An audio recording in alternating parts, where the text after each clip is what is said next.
friends, during these days of September, as we prepare ourselves to celebrate the feast of Our Lady of La Salette on the 19th of September, the anniversary of her apparition, we'll be hearing the scriptures and reflecting on the event and the message of La Salette.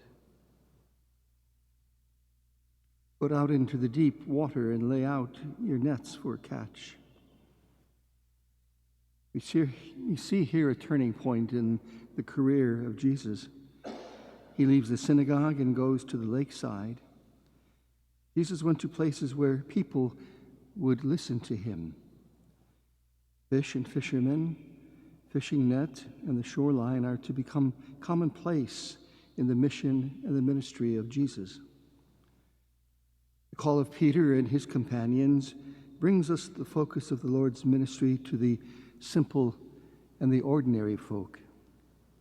They in turn put much trust in this Nazarene. They observed him closely, asked their questions, followed his advice, and came to know the success of their new tide, fishers of men.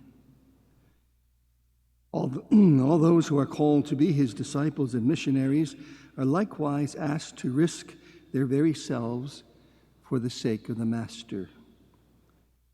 With Jesus around, the catch is sure. Without the touch of the Master, the mission is impossible.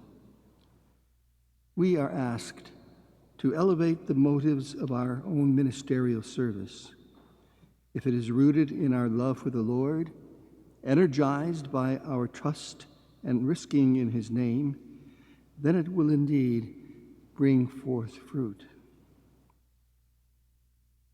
Mary was very much aware of the mission of her son Jesus. From the time of her first fiat response to the angel, she was never very far from his own projects and concerns. She stood firm in what her mission was. She pleads at La Salette for the sake of her son, Jesus. At Pentecost, she rightfully assumes the focal point of all the gathered apostles, because she did everything for the sake of her son, and she trusted in him. Whom do you know, perhaps? Think of whom you might know who has put out into the deep, has taken chances in their life, and succeeded well. Let us pray that that be ourselves as well.